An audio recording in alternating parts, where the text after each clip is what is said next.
네, 여러분 안녕하세요. 오늘은 10월 4일이고요. 사도행전 22장 사도 바울의 변명 1절부터 16절까지 반을 보고 다음 주에 반 보겠습니다. 그 형들아, 내가 지금 여러분 앞에서 변명하는 말을 들으라. 네, 어, 병영으로 끌려 들어가기 전에 어, 사도 바울은 천부장에게 부탁을 해서 자기 백성에게 말을 변명하는 말, 디펜스, 변호, 자기 변호하는 말을 하게 해달라 이렇게 부탁을 하고 말을 시작합니다. 그들이 그가 히브리 말로 말함을 듣고 더욱 조용한지라 이어 이르되 성경에서 히브리어라고 말하는 것은 다 아람어를 의미합니다. 신약 성경에서 히브리어라고 말하는 것은 아람어를 의미해요. 우리가 이사야나 또 예레미야나 이런 데 읽어보면 어, 그 당시에 고대 근동에서는 아람어를 쓰고 있었고 이스라엘은 히브리어를 쓰고 있었잖아요. 그래서 어, 예를 들면 이제 사도행 우리가 이사야를 찾아보면 아주 그 극명한 그런 이야기 나옵니다.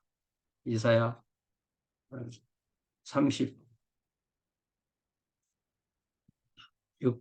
보면은 히스기야 왕 제14년에 아수르 왕 사네립이 쳐들어오게 되고 아수르 왕이 라기스에서 랍사게라는 자기 신하를 보내서 이제 예루살렘 성 위에 있는 대신들과 랍사게가 대화를 하는데 여기 11절에 보니까 이에 엘리야김과 셈나와 요아가 이 사람들이 이제 히스기야 왕의 부하들이죠. 대신들이죠. 랍사게에게 이르되 우리가 아람 방언을 아오니 이게 아람어예요. 아람 방언을 아오니 청하건대 그 방언으로 당신의 종들에게 말하고 성유에 있는 백성이 듣는 데에서 우리에게 유다 방언으로 말하지 마소서. 그러니까 랍사게는 아람어를 한 게 아니라 유다어, 즉 히브리어를 했던 거예요. 그러니까 이때가 한 600년, 700년, 688년인데 이때까지만 해도 히브리 사람들이 히브리어를 쓰고 이 아람이 이제 오늘날의 시리아 지역이니까 이 시리아 지역에서는 아람어를 썼는데 이스라엘 유다 백성도 듣도록 하기 위해서 유다 말을 한 거예요. 그래서 랍사게가 이르되 내 주께서 이 일을 내 주와 네게만 말하라고 나를 보내신 것이냐 너희와 함께 자기의 대변을 먹으며 자기의 소변을 마실 이게 성이 오랫동안 공성전을 하면은 먹을 음식이 없어서 이렇게 된다는 뜻이죠. 성위에 앉은 모든 사람에게도 하라고 보낸 것이 아니더냐 아니냐. 이런데 이제 유다 왕국이 586년에 망하고 바벨론 포로로 가고 바벨론 포로에서 돌아왔지만 히브리어를 말하는 히브리어를 잊게 됩니다. 그래서 예수님 시대 때도 예수님께서 쓰셨던 언어나 당시에 사도 바울이 썼던 언어가 다 아람어예요. 네, 그래서 이 히브리어는 아람어를 의미합니다. 자, 그들이 그가 히브리 말로 말함을 듣고 더욱 조용한지라 이어 말하되 이어 이르되 나는 유대인으로 예, 민족적으로 유대인이라는 거죠. 유대인으로 길리기아 다소에서 났고 디아스포라 유대인이라는 거죠. 길리기아 다소에서 났고 이 성에서 예루살렘에서 자랐다. 그러니까 디아스포라 유대인이지만 본토에 와서 교육을 받았다는 것입니다. 가말리알의 문화에서 우리 조상들의 율법에 엄한 교훈을 받았고 오늘 너희 모든 사람처럼 하나님에 대하여 열심히 있는 자라. 그러니까 가말리알 대학을 나온 겁니다. 내가 이 도를 박해하여 사람을 죽이기까지 하고 이 도, 예수 그리스도를 따르는 도죠.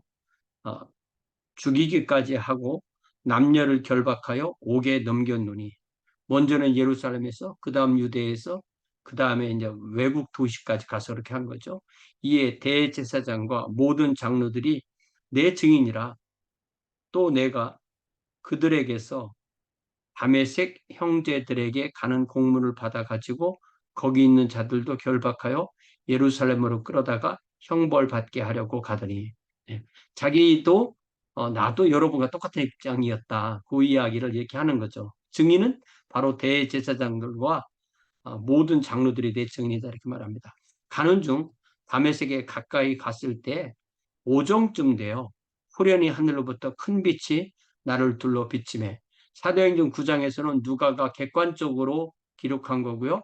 사도행전 22장은 사도 바울의 입으로 하는 말이죠.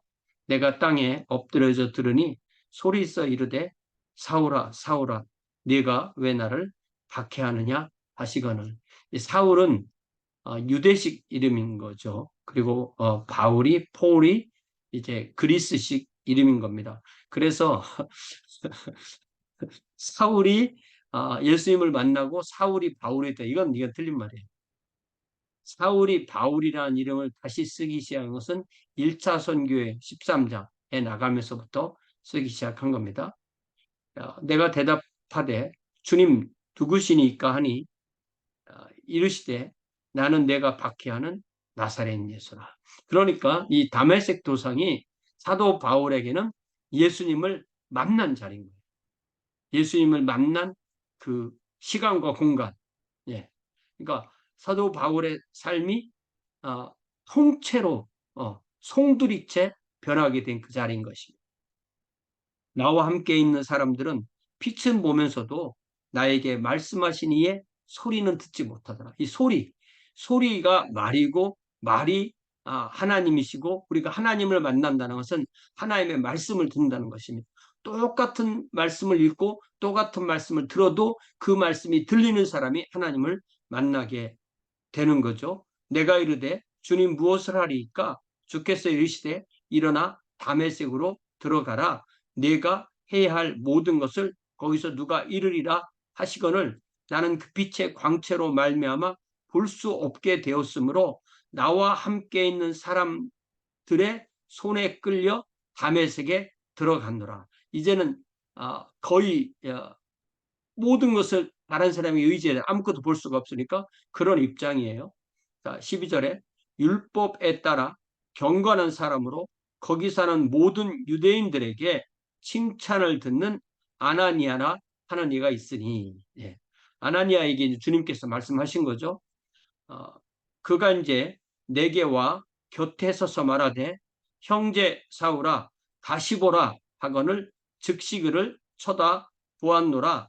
그가 또 이르되 우리 조상들의 하나님이 성부 하나님이 너를 택하여 너로 하여금 자기 뜻을 알게 하시고 예수님을 따르는 게 자기 뜻이죠. 그 의인을 보게 하시고 예수님이죠.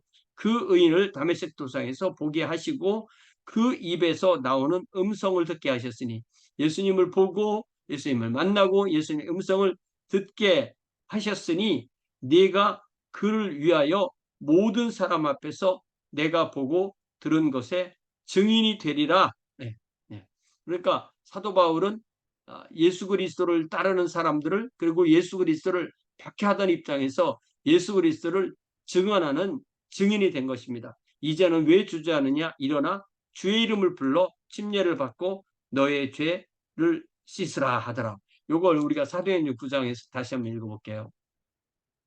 사도행전 9장에서 읽어보면 사도행전 9장에서는 이제 사도 바울의 그 기사를 누가가 객관적으로 쓴 거죠. 사울이 주의 제자들에 대하여 여전히 위협과 살기가 등등하여 대제사장에게 가서 다메섹 여러 회당에 가져갈 공문을 정하니 보통 이때가 한 AD 35년 그러니까 예수 그리스도의 십자가 장사 부활 오순절이 일어난 해를 30년이라고 하면은 한 5년 정도 지난 해로 보통 이해를 합니다. 그리고 만약에 사도 바울이 AD 5년에 태어났다면 그의 나이는 약 30세 이 정도 생각을 해요. 정확한 건 아닙니다. 다메섹 여러 회당에 가져갈 공문을 청하니 이는 만일 그 도를 따르는 사람을 만나면 남녀를 막론하고 결박하여 예루살렘으로 잡아오려 함이라 사울이 길을 가다가 다메섹에 가까이 이르더니 호련히 하늘로부터 빛이 그를 둘러 비추는지라 땅에 엎드러져 들음에 소리가 있어 이르시되 사울아 사울아 네가 어찌하여 나를 박해하느냐 하시거늘 대답하되 주여 누구시니까 이르시되 나는 내가 박해하는 예수라. 그러니까 맨 처음에는 빛이 있었고 소리를 들었는데 그 소리가 사울아 사울아 네가 어찌하여 나를 박해하느냐 이거죠. 그래서 누구시니까 물었을 때 나는 내가 박해하는 예수라. 예. 그러니까 예수를 박해하러 갔는데 박해하는 그 예수님을 만나게 된 거죠. 너는 일어나 시내로 들어가라. 내가 행할 것을 내게 이를 자가 있느니라 하시니 같이 가던 사람들은 소리만 듣고 아무도 보지 못하여 말을 못하고 서 있더라. 여기서 소리만 들은 것은 주님과 사도 바울 사이에 무슨 소리가 있었다는 건 알지만 그 뜻은 깨닫지 못한 거죠. 또 그들도 예수님을 보지는 못했다는 것입니다. 사울이 땅에서 일어나 눈은 떴으나 아무것도 보지 못하고 사람의 손에 끌려 다메섹으로 들어가서 사흘 동안 보지 못하고 먹지도 마시지도 아니하니라. 그때 다메섹에 아나니아라 하는 제자가 있더니 주께서 환상 중에 불러 이르시되 아나니아야 하시거늘 대답하되 주여 내가 여기 있나이다 하니 주께서 이르시되 일어나 집 가라 하는 거리로 가서 스트레이트 스트릿이죠. 집 가라 하는 거리로 가서 유다라는 사람의 집에서 다섯 사람 사울이라는 사람을 찾으라. 그가 기도하는 중이니라. 그가 아나니아라 하는 사람이 들어와서 자기에게 안수하여 다시 보게 하는 것을 보았느니라. 주님께서 사울의 눈은 받으시고 기도 중에 아나니아가 자기에게 가서 안수해서 자기 눈이 열어지게 한 거 보여주시고 또 아나니아에게는 그렇게 말씀하시는 거죠. 아나니아가 대답하되 주여 이 사람에 대하여 내가 여러 사람에게 듣사온즉 그가 예루살렘에서 주의 성도에게 적지 않은 해를 끼쳤다 하더니 여기서도 주의 이름을 부르는 모든 사람을 결박할 권한을 대제사장들에게서 받았나이다 하거늘 예. 아나니아도 알만큼 안 거죠. 주께서 이르시되 가라. 이 사람은 내 이름을 예수 이름을 첫 번째는 이방인, 두 번째는 임금들, 예. 이방인 임금들이죠. 이스라엘 자손들. 그러니까 그 사도 바울이 이방인의 사도지만 이스라엘 사람들은 에게는 복음을 전하지 말라는 뜻이 아니죠. 주로 이방인이라는 것입니다. 이방인과 임금들과 이스라엘 자손들에게 전하기 위하여 택한 나의 그릇이라. 그가 내 이름을 위하여 얼마나 고난을 받아야 할 것을 내가 그에게 보이리라 하시니 아나니아가 떠나 그 집에 들어가서 그에게 안수하여 이르되 형제 사울아 주 곧 내가 오는 길에서 나타나셨던 예수께서 나를 보내어 너로 다시 보게 하시고 성령으로 충만하게 하신다 하니 즉시 사울의 눈에서 비늘 같은 것이 벗어져 다시 보게 된지라 일어나 침례를 받고 음식을 먹음에 강건하여지니라. 그러니까 사도 바울의 다메섹 도상의 체험이라는 것은 핵심은 예수님을 만났다는 거예요. 그래서 사도 바울은 앞으로 계속 모든 생애에서 내가 예수를 못 만났느냐? 나도 예수를 만났다. 다른 사도들은 예수님을 성육신 하시고 이 땅에서 공생애를 사시고 부활하고 승천하신 그 예수님 만났지만 그 부활하신 예수님이 사도 바울을 다메섹 도상에서 만나 주셨다. 이것이 사도 바울의 가장 핵심적인 고백입니다. 그러면 저와 여러분은 어떻게 예수를 만나느냐? 이게 이제 핵심이죠. 어떻게 예수를 만납니까? 우리는 예수님을 성령으로 만납니다. 성령께서 예수의 영이신 성령께서 우리 안에 들어오심으로 우리가 예수를 만나는. 그래서 우리가 요한복음 14장을 보면 아주 핵심적인 말씀이 나오는데요. 우리 주님께서 뭐라고 말씀하시냐면 16절에 요한복음 14장 16절에 내가 아버지께 구하겠으니 성자께서 성부에게 구하겠으니 성부께서 또 다른 보혜사 나도 보혜사지만 또 다른 보혜사인 성령을 너희에게 주사 영원토록 너희와 함께 있게 하리니 그는 진리의 영이라 세상은 능히 그를 받지 못하나니 이는 그를 보지도 못하고 알지도 못함이라. 그러나 너희는 그를 아나니 그는 너희와 함께 거하시며 너희 속에 계시겠음이라. 그러니까 성령은 우리 안에 계시는 하나님이에요. 우리 안에 계시는 하나님으로 인하여 우리가 예수님을 믿게 되는 것입니다. 왜냐하면 성령은 하나님의 영이고 예수의 영이시기 때문이죠. 또 14장 26절에 보혜사 곧 아버지께서 내 이름으로 보내실 성령, 그가 너희에게 모든 것을 가르치고 내가 너희에게 말한 모든 것을 생각나게 하시리라. 그러니까 성령께서 가르치는 가장 핵심, 성령께서 우리에게 가르치는 가장 핵심은 예수가 그리스도다. 예수를 주로 우리를 믿게 하시고 하는 거죠. 또 15장 26절에서도 내가 아버지께로부터 너희에게 보낼 보혜사 곧 아버지께로부터 나오시는 진리의 성령이 오실 때 그가 나를 증언하신다. 우리가 예수님을 어떻게 믿느냐? 예수님의 영이신 성령을 통해서 믿는 거죠.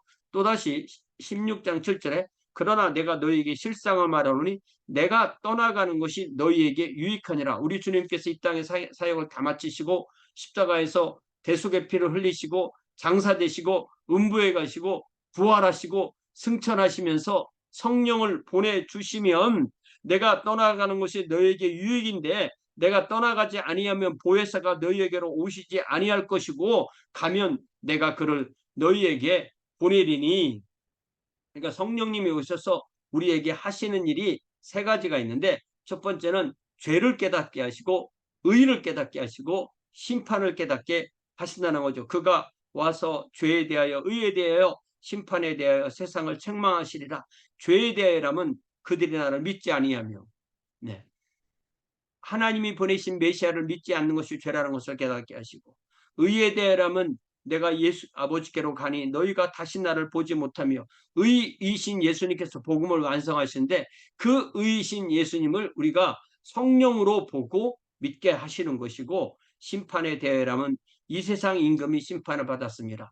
그 예수님을 안 믿고 자기 죄 가운데 계속 있는 사람은 사탄이 심판을 받아서 무적행에 갇힌 것처럼 계속 심판을 받는다는 것을 깨닫게 해주셔서 우리가 예수님을 믿게 하는 거죠. 우리는 이렇게 예수님을 믿는 것입니다. 그래서 로마서 8장에 보면 바로 그리스도인이 누구냐?